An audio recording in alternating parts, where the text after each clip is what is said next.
I started building social Georgetown important today because it's time to get back to our roots around free expression on Facebook and Instagram. I started building social media to give people a voice.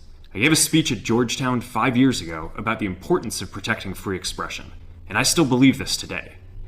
But a lot has happened over the last several years. There's been widespread debate about potential harms from online content. Governments and legacy media have pushed to censor more and more.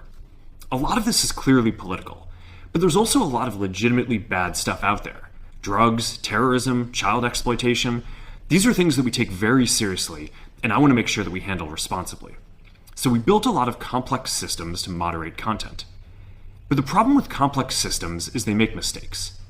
Even if they accidentally censor just 1% of posts, that's millions of people. And we've reached a point where it's just too many mistakes and too much censorship. The recent elections also feel like a cultural tipping point towards once again prioritizing speech. So we're going to get back to our roots and focus on reducing mistakes, simplifying our policies, and restoring free expression on our platforms. More specifically, here's what we're going to do. First, we're going to get rid of fact checkers and replace them with community notes, similar to X, starting in the US. After Trump first got elected in 2016, the legacy media wrote nonstop about how misinformation was a threat to democracy. We tried in good faith to address those concerns without becoming the arbiters of truth. But the fact checkers have just been too politically biased and have destroyed more trust than they've created, especially in the US. So over the next couple of months, we're going to phase in a more comprehensive community notes system. Second, we're going to simplify our content policies and get rid of a bunch of restrictions on topics like immigration and gender that are just out of touch with mainstream discourse. What started as a movement to be more inclusive has increasingly been used to shut down opinions and shut out people with different ideas, and it's gone too far. So I want to make sure that people can share their beliefs and experiences on our platforms. Third, we're changing how we enforce our policies to reduce the mistakes that account for the vast majority of censorship on our platforms.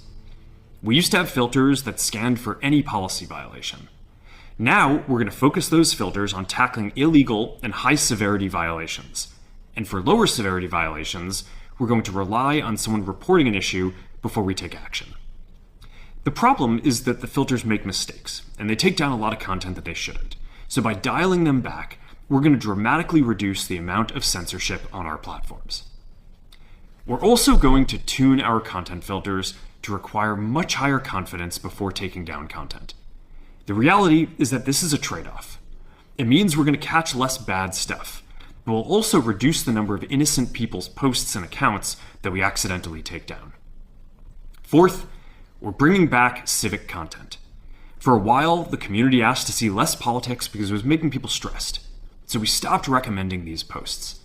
But it feels like we're in a new era now, and we're starting to get feedback that people want to see this content again. So we're going to start phasing this back into Facebook, Instagram, and Threads while working to keep the communities friendly and positive. Fifth, we're going to move our trust and safety and content moderation teams out of California, and our US-based content review is going to be based in Texas. As we work to promote free expression, I think that it will help us build trust to do this work in places where there is less concern about the bias of our teams. Finally, we're going to work with President Trump to push back on governments around the world that are going after American companies and pushing to censor more. The US has the strongest constitutional protections for free expression in the world. Europe has an ever-increasing number of laws institutionalizing censorship and making it difficult to build anything innovative there. Latin American countries have secret courts that can order companies to quietly take things down. China has censored our apps from even working in the country.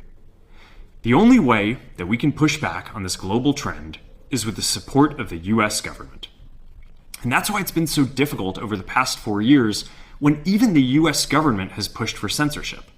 By going after us and other American companies, it has emboldened other governments to go even further. But now we have the opportunity to restore free expression, and I am excited to take it. It'll take time to get this right, and these are complex systems. They're never going to be perfect.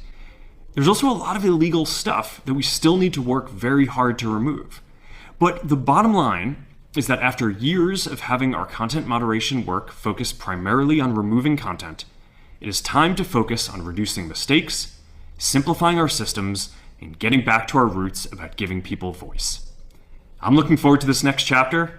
Stay good out there, and more to come soon.